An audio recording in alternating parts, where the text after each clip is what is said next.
You start off with a guy with raging muscles and you gotta follow your instincts. Seduce Charcy with them. Wow, you're a barbarian, huh? Once you're done with that though, feel free to use them for the purpose God made them. Breaking and entering, I mean killing monsters.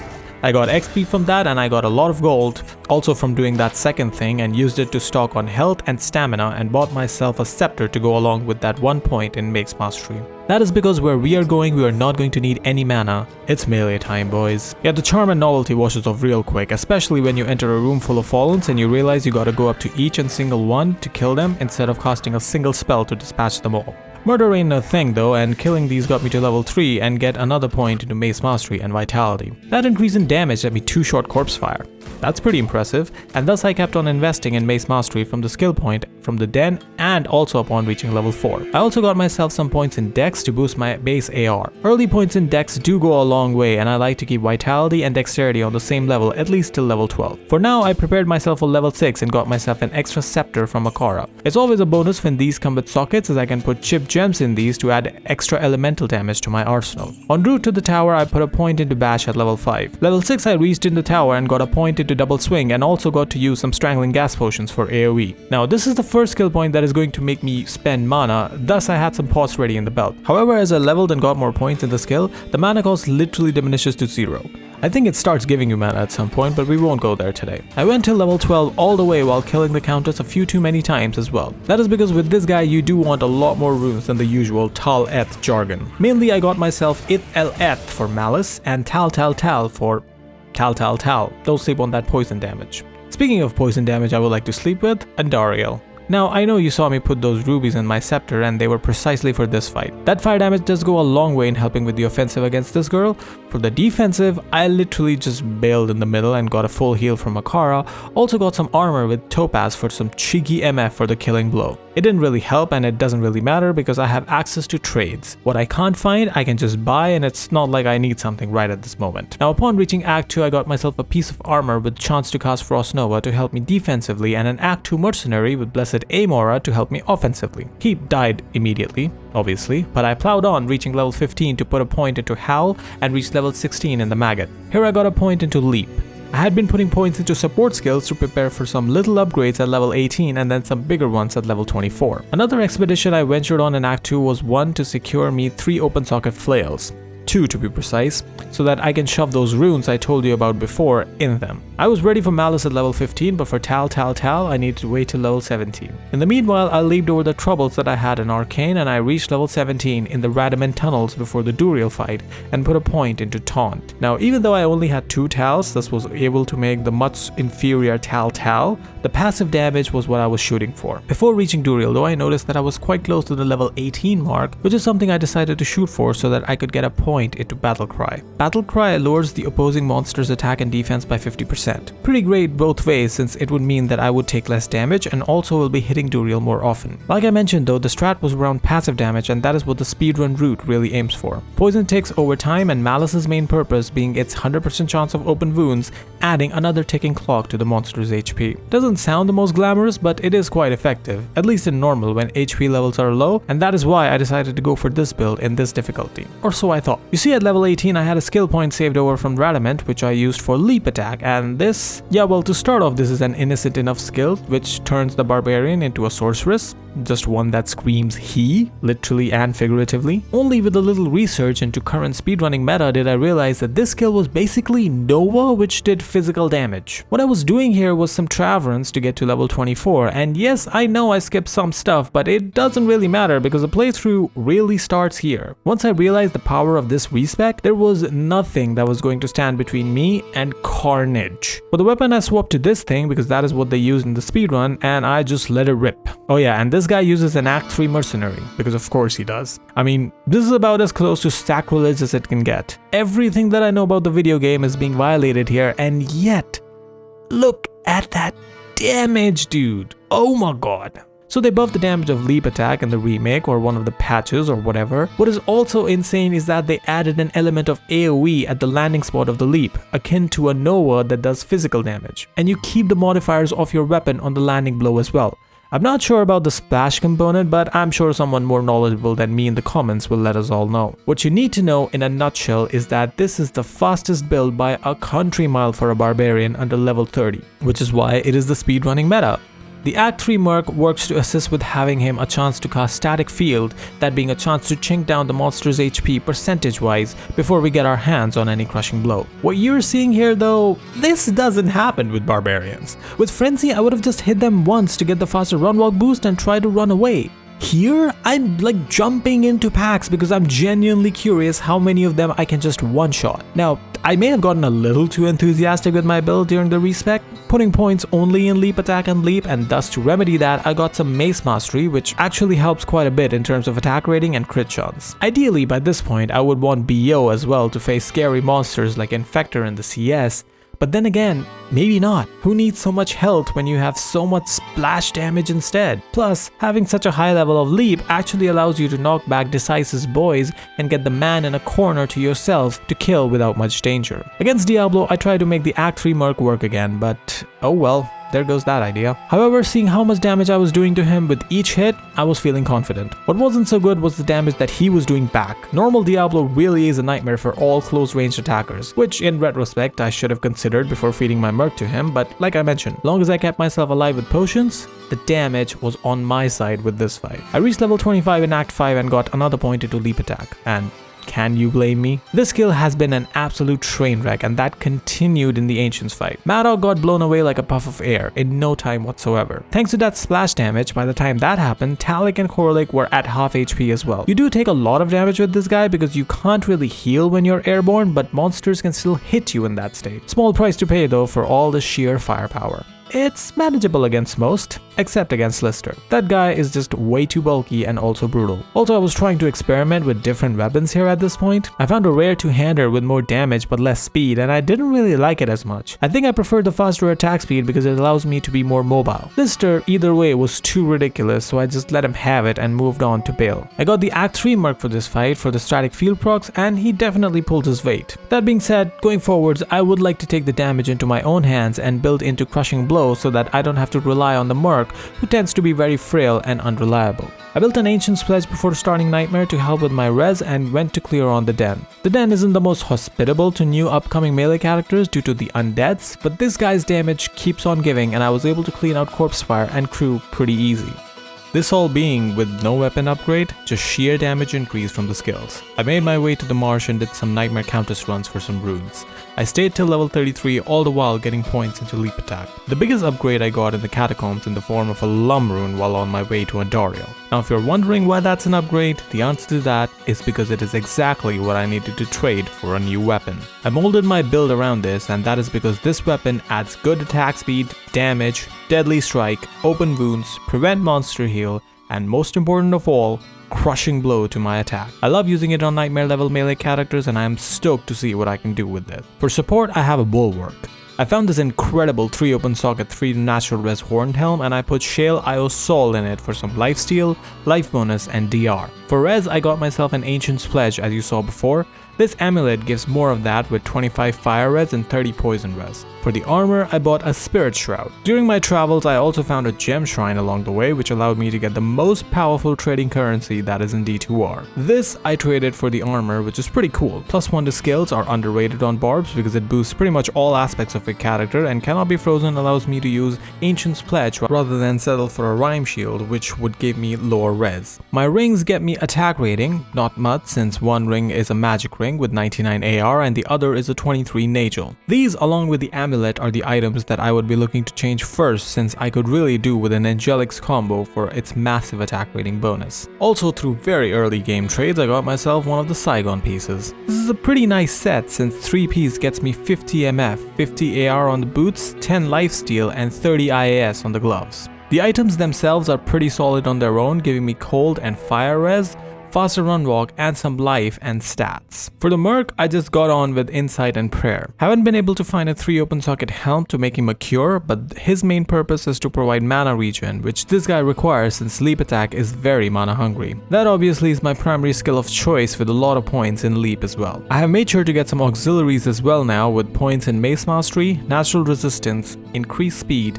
and battle orders and command. With that much well-rounded form, I went on to take on Andoriel. With this guy though, it is always about the damage. The crushing blow at this point is almost an overkill addition, as his base damage, amplified with that insane modifier on leap attack, just continues to slap hard. If only Andy would have appreciated it as much and given me an SOJ. Alas. With what we have, I splashed into Act 2, and as you can see, we really are in no dire need for any upgrades. Or so it looks from the surface. You see, one area where I do need an upgrade is attack rating. The whiff rate of my attacks is only increasing with difficulty, and the leveling really hasn't been enough to keep up with it. Of course, this being something that I touched on in the gear recap as well, I kept searching the marketplace and at the same time leveling and clearing through Act 3, putting points into Mace Mastery once Sleep Attack was maxed. By the time I reached Mephisto though, need had become quite dire. My chance to hit him here was less than 50%, which really did prolong the fight. This is how melee really gets screwed in Diablo 2. You can have the best possible gear with amazing damage and stats, but if you cannot hit your attacks, there is basically no use. Thankfully, we have a pretty inexpensive way to fix that attack rating problem of ours: Angelic Wings, and the Ring, of course, in tandem. With that massive attack rating base, my skills like Mace Mastery can kick in and amp its base damage on a percentage. That was a good time to get that done, since now I can at least face Chaos without much worry of missing my offense. Chaos went pretty smoothly, and so did Diablo. Now my damage isn't all that it used to be when we were in Act 1, but it is still plenty. At least through this, it helps me appreciate the other attributes that the weapon adds, not the least of which is Crushing Blow. One thing that I really hadn't had all game for my guy's gear is Lifesteal. The Merc definitely helps with his prayer aura, but this guy just takes a lot of damage, and thus the reliability on potions is pretty heavy. For the Ancients, I decided to get another Angelic Ring to help with the AR. Mana was again blown away like a tumbleweed. Mana Burn Corlic actually turned out to be a giant bitch. Again, with the reliance of this guy on potions, I actually had to reset these guys because I ran out of mana before I could get him down. I of course didn't learn my lesson, and Talik was Mana Burn next time. However, I did a better job at keeping my Merc alive, and thanks to his meditation aura, I was able to finish the fight. Nightmare Lister was killable, which was a relief since he is going to be a pretty chunky source of experience in the leveling runs to follow. We'll not be killing Bale in them though, since he takes way too long, thus I decided to just take him out on the first outing to give me access to terror zones. I did these runs till level 62 and then switched to Hell Countess. Since I was quite under-leveled and a little bit under-geared for Hell, I took the very cautious approach of leap spamming the Countess in a corner and then taking her out with leap attacks. The rules that I was looking for here were for an Unbending Will, since I was trying to make the max roll suggested build for the leap attack Barbarian. Of course, life in Diablo 2 very rarely turns out as you planned and rather sets its own course. Not that that's a bad thing, especially in this situation. This in fact is a very pleasant situation, since this sword hits hard like it's nobody's business. Thus, instead of the Unbending Will, I set out to find some runes to upgrade the sword to its elite version, and of course I ended up finding 2 Mals in one drop before I could get a pull. Not saying that I'm complaining, given that I was online and trading was fair game, this allowed me to get the pull and then some. With that, I was ready with my finalized gear, which consisted of the aforementioned Head Striker and all of its Conquest Sword glory. The stat that really makes this sword is the Deadly Strike and that max damage increase per level. That Deadly Strike being above 100% guarantees double damage with every hit, which is absolutely fantastic. Of course, I do lose out on those nice stats from Demon Limb, crucially Crushing Blow, but I've tried to make that up elsewhere in the build. Bulwark for now is the same. Tretch is new, giving me a chance to cast Fade to forget all about my resistance problems, and also that 45 IAS and that Women cast is also super nice. I switched to Rhyme for now to carry my Cannot Be Frozen once I got rid of my Spirit Shroud. The Angelics still stay, but my lower thirds are completely changed, with Laying of Hands in my glove slot with 50 fire res, 350 damage to demons and 20 IAS, which I bought for a perfect Ami. I did so with SOE in my belt slot as well for the physical DR and lifesteal, basically augmenting my bulwark, and finally my source of Crushing Blow being Goblin Toes. These I found. Now, I've got the dex to get me to 50% block, and for the skills, max leap attack, max sleep, max sword mastery, one in the essentials of war cries, and then dump the rest into natural res. One of those essential war cries I got was Battle Cry, which lowers the defense and attack of monster, making them easier to hit. Even after being hit upon though, Andoriel does still like to inflict a lot of damage herself. The build works though, as you can see. For melee, I think it works quite well. I feel quite lucky in finding the high base damage weapon, and I do feel like it will play a huge role in making this guy a lot more fun to play with in hell difficulty. There are physical immunes in Act 2 and you can put a point in Berserk to deal with them, but what I instead prefer is just having that maxed out leap and knocking them back, since they're easier to deal with that way. Of course, guys that aren't physical immune feel the wrath of my maxed out leap attack and massive sword. Battle Cry helps in increasing the chance to hit the bug, and thankfully this guy is not as slowed by his holy freeze as other melee builds would be. Speaking of skills, I reached level 70 in the sewers and put another point in battle orders, as all my damage skills have been maxed out at this point. I'm pretty content with my damage at this point though, and to be honest, I'm pretty content with my survivability as well. Except for that one time that Mephisto did that one thing. Yeah, that made me rethink things, but other than that, this guy holds his own pretty good. Chaos is a good example of what I'm talking about. You can see that I was faded here, which added an extra layer of protection. Using Leap, I can pretty effectively single out monsters that I want to go after and then take them out with Leap attack. Of course, the Barbarian actually does some pretty decent splash damage as is, which also helps in clearing the mobs. Against single targets, you have already been seeing what this guy is good at. This strat of casting Battle Cry and then attacking with Leap attack, making the boss swing around every attack, proves to be very effective and is something I've been using in all 3 difficulties. Other than normal Diablo, who is a monster as is, you can tell that it works pretty well. Against the Ancients, I chose a role with no physical resistances and no insta-kill mods like Cursed or Bite Aura. In this fight, you can really appreciate the effect of that splash damage. Because it is 1v3 for the most part, whenever I chose to single out an Ancient, the Ancients that were nearby him also got hurt. So while I was working on Maddock, I was also bringing down Korlik to half HP, which is very nice and not something you're used to with melee builds. Well, this has been quite the journey, and yes, I am fighting Uber Diablo here. He spawned while I was on my way down to the World Stone, and as you can tell, I used the same jumping around technique for him as I did for all the other bosses, and it worked quite a treat. Sure, he took longer to take down on account of him having more HP and defense than any monster that I had faced till now, but the principle remained the same and it got me my first Annie. Nothing glamorous, but I will take the additional stats any day of the week. After that fight, Bale was a piece of cake. It is to be noted that I didn't use any special equipment for the Diablo fight. Headstriker thankfully has the crucial mod of prevent monster heal, otherwise the fight with Diablo would have been pretty impossible, but it is good to know that the build is capable of taking down almost any monster that the game can throw at it. Can it take on Ubers? Well, let's not get hysterical. We're gonna need a little bit of help to get there. No, don't worry, usually at this point of the video I create a sorceress and get all the equipment for my characters by running Keys of Hate. Not this time. I promised you an all melee start to the season, and damn it, I will make sure you get it, no matter how much pain it causes me. Please like and subscribe, it is going to be needed. For that, I kept my gear pretty much the same, but I respec my skills into a Berserk Barbarian. For that, I maxed Berserk, maxed Sword Mastery, and got increased speed, natural resistance, and battle orders. After that, I split my points between Howl and Find Item. Howl is a synergy of Berserk and something I would be regularly using while running. Running what exactly? Why, Travancle, of course. To do the running part though, I got some hired help in the form of a 4 open socket cedar bow and built a harmony in it using some of the runes that I had left over from my Countess exploits. For the rest of my gear, it was pretty much the same as the playthrough, and running Trav was how I planned to take this guy from this to something that I would be comfortable putting toe to toe with the Ubers. Now, I didn't really set a run goal or run time in mind, but starting out my runs took like 3 minutes. I should say that it took 3 minutes when I didn't die. Yeah, Trav kicked my ass when I first started doing these. There is just a plethora of damage that flies around here, and the guys, even after being howled, just slap really hard. The drops started coming in about 50 runs or so. The first that I got was a Skiller Grand Charm. Nothing to jump out of your chair for, it was +1 to bow and crossbow skills with 5 to strength. Next up I got a Set Avenger Guard, IK Helm with a 27 MF roll. Now I did decide to roll with it, so to speak, but the res penalty by taking off my +3 natural res bulwark was too much, and thus I ended up on deciding to not use it. Next up I found something that did give me a big boost in MF. First was the Nature's Peace, which I traded for a Lem, and subsequently I found a Core Rune, which meant that I could make myself a Velt. This not only gave me a huge boost to MF, but also gold find. Next up was a Homunculus and a Blade of the Alibaba.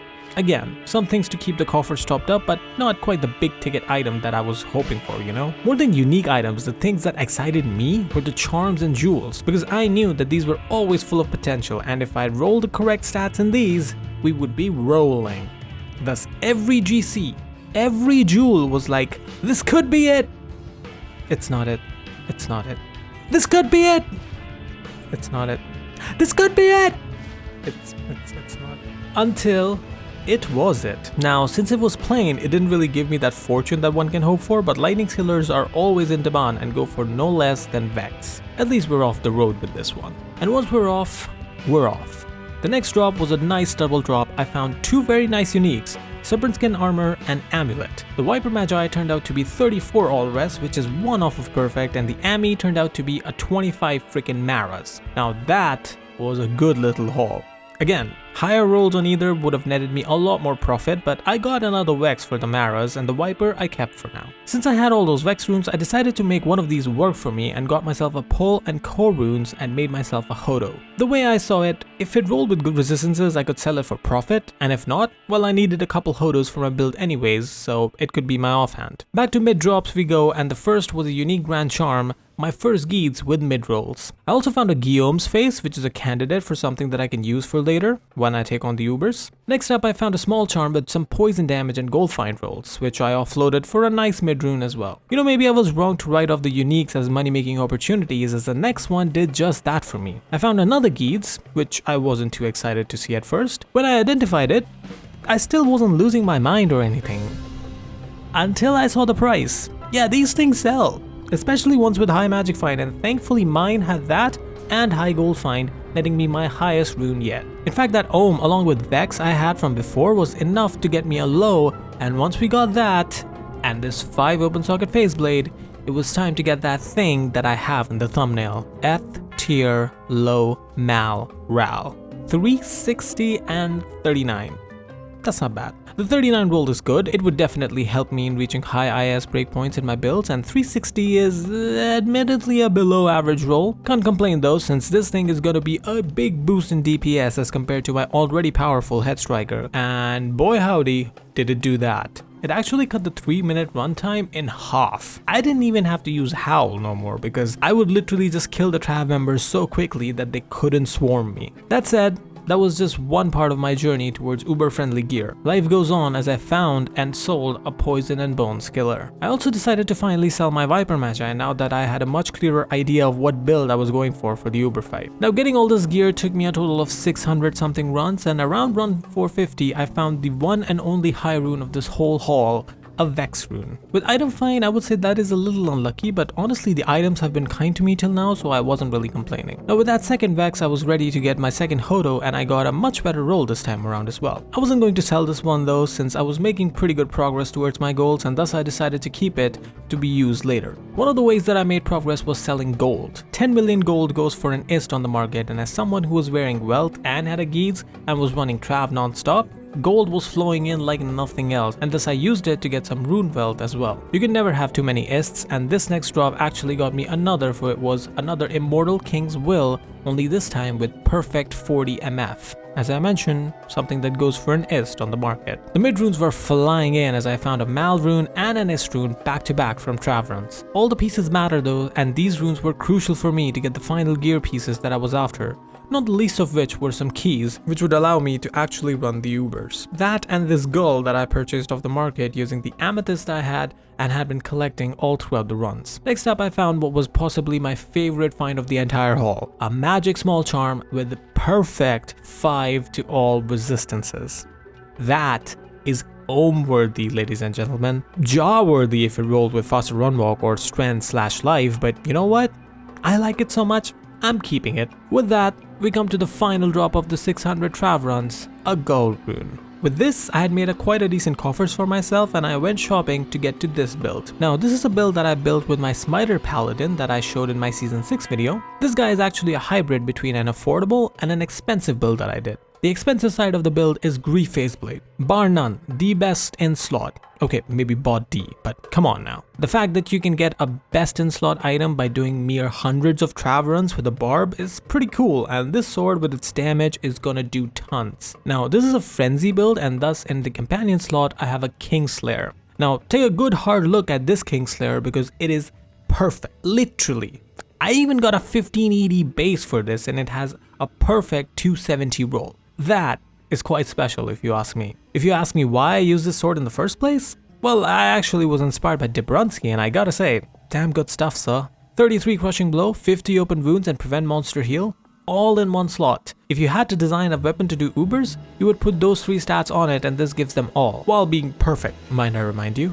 Now the rest of the gear is budget, but that doesn't mean that it's boring. For my headgear, I have the odd choice of cuirass. Now this is a pretty shit cuirass. It's the worst possible, but it is what I could afford and it still gets the job done. I put an ord in it for extra security against Mephisto, and what can I say? It takes care of the res and CBF and I love it for it. Since the helmet is so defensive, I could go for a more offensive based armor with duress. More crushing blow and open wounds are always welcome, and that FHR bonus comes in handy as well. One other benefit of having cuirass as well is that I don't have to stick with a Ravenfrost, and thus I could go with 2 matching Angelics, which besides looking cool, also give me a massive 2000 base attack rating, which is huge. My lower thirds are a mixture of offense and defense, with Goblin Toes giving me flat 25 crushing blow, were Dungos, which I got for a pretty decent price, giving me DR and vitality, and Drax, which I also think I got for a pretty good price for that 14 strength roll, giving me more open wounds and chance to cast automatic life tap. My charms are either all resistances, FHR or attack rating, with a purposeful slot open for a large charm.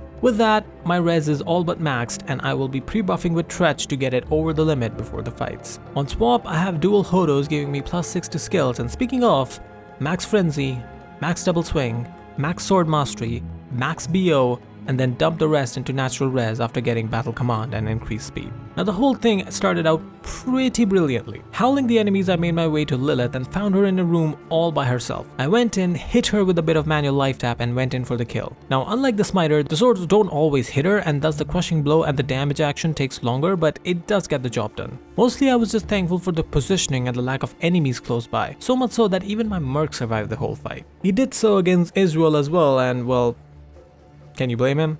It's Israel. He perished against Duriel because he was being a mean little bug. I myself was not too concerned by Duriel's offense, which is evident by the lack of manual life tap in this fight. Just seeing his damage output do very little to my 3500 HP was enough for me to just let Drax do their thing, and they did eventually tap him, which made the fight a breeze. That's good because the scariest guy was next.